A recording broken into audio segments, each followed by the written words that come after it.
Students, good morning. How are you all? I wish you all are fine. Today we will do EMC worksheet number 10. दूसरों को समझना, understanding others part 2. हमारी life का ये सबसे important topic है, understanding others. क्यों? क्योंकि human beings are social animal. आप सबको पता है कि हम सामाजिक प्राणी हैं, समाज में रहते हैं. तो यदि हम समाज में मधुर संबंध बनाना चाहते हैं तो हमें दूसरों को समझना पड़ेगा. और ये स्किल हम कैसे डेवलप करें, ये हम इस वर्कशीट में पढ़ेंगे. पिछली वर्कशीट में हमने अपने परिवार के किसी सदस्य या किसी दोस्त को समझने के लिए उनसे अलग अलग तरह के सवाल पूछे और उनकी सहायता से दूसरों के समझने का महत्व और उसका तरीका आजमाया था. इसी अभ्यास को हम थोड़ा और आगे बढ़ाएंगे और अपने आसपास की किसी समस्या को सुलझाने के लिए दूसरों को समझते हुए कैसे काम किया जा सकता है, ये प्रयास करेंगे. पिछली वर्कशीट में हमने जो है परिवार के सदस्य के साथ दोस्त को समझने की कोशिश की थी. इस वर्कशीट में हम जो है कोई समस्या है तो उसको सुलझाने में दूसरे हमारी कैसे मदद कर सकते हैं, इसके बारे में हम जो है एक्टिविटी करेंगे. स्टेप 1. आइए शुरुआत करें एक चित्र बनाने से. पहले हम विजुअल बनाएंगे, एक चित्र बनाएंगे. नीचे दिए गए बॉक्स में अपने घर के आसपास, अपने स्कूल या अपने किसी मनपसंद जगह का मानचित्र बनाइए. हमें इसमें मैप बनाना है. उस मैप में बनाई गई जगह की ज़्यादा से ज़्यादा जानकारी डालने की कोशिश करें. उदाहरण के लिए एक मैप नीचे दिया गया है. देखो, ये मैप बना रखा है. आपको अपने स्कूल की याद आ गई होगी. ये स्कूल का ही मैप है. ये देखिए, इसके अंदर ये प्लेग्राउंड है, ये वॉलीबॉल कोर्ट है, ये बास्केटबॉल कोर्ट है. ये आपका प्लेग्राउंड है, ओपन एरिया है. यहाँ पर आपका मेन गेट है. फिर जो है आपके विद्यालय का नाम लिखा होता है मेन गेट के ऊपर. फिर ये कंप्यूटर रूम है. आपके भी स्कूल में हर रूम के ऊपर जो है किसका रूम है वो लिखा रहता है. ये कंप्यूटर रूम है. फिर यहाँ पर क्लासरूम्स आ जाते हैं. इधर भी क्लासरूम्स है, बीच में कॉरिडोर है. फिर ये स्टाफ रूम है, ये साइकिल स्टैंड है. तो इस तरह से मैप बना रखा है. आपको भी एक मैप ऐसे ही यहाँ पर बनाना है. वो मैप आपकी इच्छा है. आप अपने स्कूल का भी बना सकते हो, अपनी लोकेलिटी का भी बना सकते हो जहाँ आप रह रहे हो. और मैप को आपको स्पष्ट बनाना है और जिससे ज़्यादा से ज़्यादा इन्फॉर्मेशन मिले वो टेक्निक आपको यूज करनी है. जैसे कि पहले वाले मैप में आपने देखा था, हर रूम के ऊपर जो है उसका नाम लिखा हुआ था कि वो किसका रूम है. तो इसी तरह से आपको भी अपना यहाँ पर स्कूल का मैप बनाना है या आपके घर के आसपास किसी जगह का मैप बनाना है. ओके, नाउ अब इस मैप में हरे रंग की बिंदी से ब्राइट स्पॉट. अब आपको जो है हरे रंग की बिंदी, आपके घर में बिंदी का पैकेट तो होगा ही, आपकी मम्मी जो लगाती है. तो हरे रंग की बिंदी से ब्राइट स्पॉट और काले रंग से हॉट स्पॉट दर्शाइए. ये ब्राइट स्पॉट क्या होता है? जहाँ पर आपकी चुनी हुई जगह की अच्छी बातें, जैसे खेलने के लिए खूब सारी जगह या साफ़ सुथरे टॉयलेट एवं सुरक्षित स्थान, तो वहाँ पर आपको क्या लगानी है? Bright spot. हो सकता है आपको साइंस लैब अच्छी लगती है क्योंकि वहाँ पर एक्सपेरिमेंट करते हैं तो आपको मज़े आते हैं.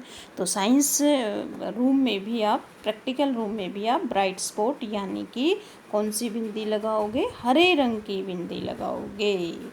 और यदि हॉटस्पॉट क्या होता है? देखो, हॉटस्पॉट से ही थोड़ा सा हमें यूँ लगता है कि रेड जोन वाला एरिया है. वहाँ पर क्या होगा? आपकी चुनी हुई जगह की वो बातें जो आपको पसंद नहीं हैं, जैसे कि गंदगी होना, रात को अंधेरा होना एवं असुरक्षित होना, तो वो आपका हॉट स्पॉट हो जाएगा. और उसमें कौन से कलर की बिंदी लगाओगे? काले रंग की बिंदी लगाओगे. तो ये आप अपने अनुभवों और अवलोकनों के आधार पर बनाइए. ब्राइट स्पॉट क्या है? आपकी चुनी हुई जगह की अच्छी बातें, जैसे कि खेलने के लिए खूब सारी जगह या साफ़ सुथरे टॉयलेट्स एवं सुरक्षित स्थान. हॉट स्पॉट में आपकी चुनी हुई जगह की वो बातें जो आपको पसंद नहीं हैं, जैसे कि गंदगी होना या रात को अंधेरा होना, असुरक्षित स्थान आदि. ओके स्टूडेंट, अब उस मैप में आपने ब्राइट स्पॉट और हॉट स्पॉट जो है वो प्लेस चिन्हित कर लिए हैं, बिंदी लगा दी है. अब अपने हॉटस्पॉट की सूची से किसी एक मुद्दों को चुन लें जिस पर आप काम करना चाहेंगे। इस मुद्दे को चुनने के पीछे के अपने कारण को साझा करो। अब आपने जो आपके स्कूल की हॉटस्पॉट या आपकी लोकेलिटी का जो आपने हॉटस्पॉट चुना, तो आपने मान लो आपका स्कूल है वो छोटा है, उसमें प्लेग्राउंड नहीं है, खेलने का मैदान छोटा है, तो आपको एक हॉटस्पॉट, और मान लो आपके टॉयलेट, स्कूल के टॉयलेट गंदे हैं तो आप उसको भी हॉटस्पॉट जो है चुन सकते हो। तो कोई भी एक मुद्दा, और उस मुद्दे के पीछे अपने कारणों को कि वो ऐसा क्यों है। मान लो आपके स्कूल में टॉयलेट्स जो है साफ़ नहीं रहते हैं, तो इसके क्या पीछे कारण हो सकते हैं। या तो सफाई कर्मी क्या हो, कामचोर हो, या फिर क्या हो सकता है, बच्चे जो है सफाई का ध्यान नहीं रखते, वो टॉयलेट का सही से उपयोग नहीं करते। तो आपको उनके पीछे कारण लिखने हैं यहाँ पर। मान लो आपके स्कूल के टॉयलेट साफ़ नहीं होते, तो हो सकता है उसके क्या क्या कारण हो सकता है। स्कूल के बच्चों को टॉयलेट का यूज़ करने का नहीं आता, या सफाई कर्मी जो है अच्छे से सफाई नहीं करते, तो वो आपको कारण यहाँ पर लिखना है। ओके, अब आगे देखिए ज़रा। चुने हुए मुद्दे के आधार पर निम्न तालिका भरें। उदाहरण, जैसे यहाँ पर किसी का हॉटस्पॉट क्या है, एग्जाम्पल के रूप में स्कूल में मिड डे मील की बर्बादी। तो मिड डे मील, आपको पता है हमें मिड डे मील कोई भी हो हमें बर्बाद नहीं करना चाहिए। घर पे भी खाना खाते हो, किसी की पार्टी में भी जाते हो, क्योंकि खाने को बनाने में कितनी मेहनत लगती है। किसान फसल उगाता है, फिर उस फसल के लिए वो बीज बोता है, फिर उसकी कटाई होती है, काफ़ी प्रोसेस से गुजरना पड़ता है। वो हमारा जो है बहुत ही संसाधन, जो खाने वाले संसाधन होते हैं, वो हमें उसकी कीमत समझनी चाहिए कि हमारे देश में कितने गरीब लोग हैं जिनको खाना नहीं मिलता और हम बर्बाद करते हैं। तो हमें ऐसा नहीं करना चाहिए। तो उस मुद्दे के विभिन्न कारण क्या हो सकते हैं, मिड डे मील की बर्बादी क्यों हो रही है, तो यहाँ पर आपको कारण लिखने हैं। जैसे कि इसने लिख रखे हैं, बच्चों को जो खाना पसंद नहीं आता वे उसे वेस्ट कर देते हैं। हो सकता है किसी दिन बच्चों की चॉइस का खाना नहीं आता हो। जैसे आप भी देखते हैं कि जिस दिन पूड़ी और सब्जी आती है, खाना वेस्ट नहीं होता है, बच्चे बड़े चाव से खाते हैं। और जिस दिन क्या आता है, दलिया आता है, बच्चों को पसंद नहीं आता है, तो वो जो है उसको वेस्ट करते हैं। तो इसके जिम्मेदार कौन है, स्वयं बच्चे ही जिम्मेवार हैं।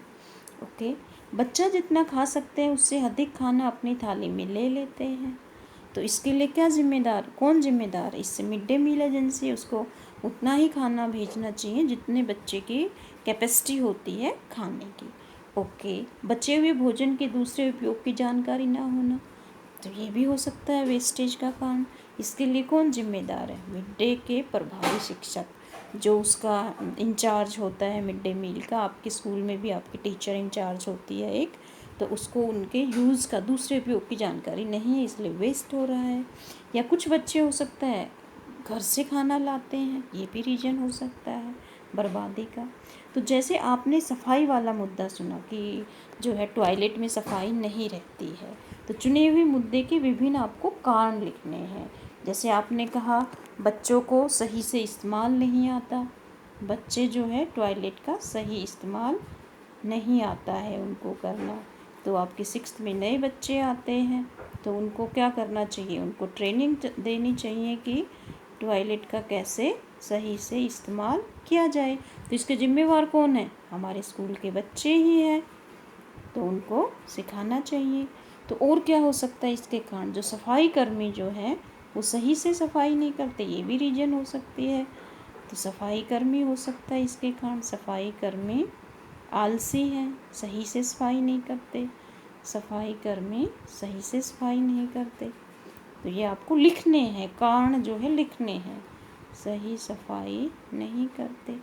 तो इसके लिए जिम्मेदार कौन है, एक तो आपके सफाई कर्मी ही जिम्मेदार है, ऊपर से आपके स्कूल का हेड भी जिम्मेदार है, जो परीक्षण जो है ऑब्जर्वेशन सही से नहीं करता टॉयलेट की, सफाई कर्मियों को जो है मोटिवेट नहीं करता सफाई करने की, उनकी सही से निरीक्षण नहीं करता। तो ऐसे ही आपको कारण लिखने हैं, उससे जुड़े विभिन्न लोगों को लिखना चाहिए, विभिन्न लोगों की कौन कौन उससे जुड़े हुए हैं। ओके, स्टेप 5, तालिका भर लेने के बाद अपने मुद्दे से जुड़े लोगों का इंटरव्यू लें।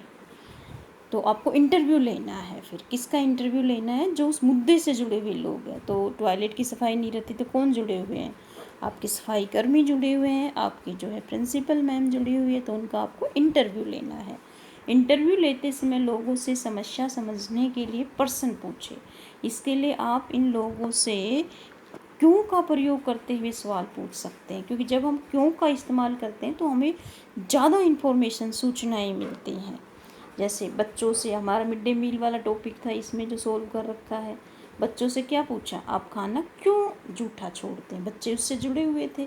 जैसे आपने सफाई वाला रखा कि टॉयलेट में सफाई कम रहती है, तो आप बच्चों से पूछोगे ना कि आप जो है टॉयलेट का सही प्रयोग आता है, नहीं आता तो क्यों नहीं आता। ओके, तो मिड डे मील एजेंसी से जैसे आपने कहा कि सफाई कर्मियों का आप इंटरव्यू लोगे कि वो अच्छी से सफाई क्यों नहीं करते हैं। ओके, और फिर आप जो है अपने मुखिया, स्कूल के मुखिया से भी बात कर सकते हो कि आप जो है इन सफाई कर्मियों को कर्मठ क्यों नहीं बनाते हो, अच्छी तरह से सफाई करने के तरीके क्यों नहीं बताते हो। जैसे इसमें प्रभारी शिक्षक था, आपके हिसाब से बच्चों को खाना क्यों पसंद नहीं आता है। तो फिर आपको उन लोगों का इंटरव्यू लेना है जो आपके प्रॉब्लम से जुड़े हुए हैं। ओके, अपने मुद्दे से जुड़े हुए लोगों से बात करके क्या आपको उसके बारे में कुछ नई जानकारी मिली जो आप सिर्फ अपनी समझ में नहीं जान सकते थे। जब आपने इंटरव्यू लिया, अपने जो है साथियों का इंटरव्यू लिया, जो साथी बच्चे थे जो सफाई सही से नहीं रखते थे टॉयलेट की, उनको यूज़ करना नहीं आता था, तो इससे आपको क्या नई जानकारी मिली? हाँ, मिली आपको नई जानकारी कि इस समस्या के जो है प्रॉब्लम्स क्या है। जैसे बच्चों से बात की, उन्होंने कहा जी हमें यूज करना नहीं आता है, हमें जो है टॉयलेट का जो है वो सिस्टम का बटन दबाना नहीं आता है, यूज़ करना नहीं आता है। ओके, टॉयलेट पेपर रखा होता है उसका यूज़ नहीं आता है। तो आपको नई नई जानकारी मिली कि हमारे लिए एक तो सफाई रखना बहुत ज़रूरी है। अगर सफाई नहीं रखी जाएगी तो बहुत सारी बीमारियां हो जाएंगी। आजकल तो वैसे ही स्वच्छता का अभियान चला हुआ है, और कोरोना जो कि सफाई ना होने से ज़्यादा फैलता है। आप देख तो सैनिटाइज़र यूज़ करते हो, तो आपकी सफाई के महत्व के बारे में पता लगा। ओके, लोगों से इंटरव्यू लेते हुए आपने अपनी कम्युनिकेटिव की क्षमता के बारे में क्या सीखा। देखो, कम्युनिकेटिव स्किल जब डेवलप करते हैं, जब इंटरव्यू लेते हैं तो हमारी डेवलप होती है। आपने क्या सीखा कि इंटरव्यू लेते समय हमारी बॉडी लैंग्वेज जो होती है उसको हमें क्या करना चाहिए, शारीरिक भाषा हमारी सकारात्मक होनी चाहिए कि जो इंटरव्यू देता है उसको यूँ ना लगे कि ये हमारे से अजीब क्वेश्चन पूछ रहा है, तो हमारी बॉडी लैंग्वेज सकारात्मक होनी चाहिए। प्लस जो हम भाषा यूज़ करते हैं वो हमारी भाषा स्पष्ट होनी चाहिए, दूसरों को समझ में आनी चाहिए। तो इससे हमें ये लगा कि हमें क्लियर लैंग्वेज का यूज़ करना चाहिए, और जो भाषा इंटरव्यू दे रहा है उसको समझ में आनी चाहिए। यदि उसको समझ में नहीं आएगा तो हमें उचित जानकारी नहीं मिलेगी। तो ये सब जो है इससे हमारी कम्युनिकेटिव स्किल जो है डेवलप हुई इंटरव्यू लेने से। तो आई होप ये वर्कशीट आपको समझ में आ गई होगी स्टूडेंट्स। तो ये सबको अपने ईएमसी की वर्कशीट नोटबुक में करनी है, फिर उसकी फ़ोटो लेनी है और अपनी टीचर को भेजनी है। और ये आपको अपने जीवन में भी फॉलो करना है कि कोई समस्या है, उस समस्या को हम दूर करें। और दूर कैसे करेंगे? जब हम उस समस्या से रिलेटेड इंसानों के बारे में जानेंगे, समस्या के बारे में जानेंगे, दूसरों को समझेंगे कि क्या प्रॉब्लम है। जैसे सफाई का, भाई बच्चों को यूज़ करना ही नहीं आता तो एक दिन उनको जो है समझाना चाहिए कि कैसे हम यूज़ करें। तो okay student, thanks for watching, have a nice day.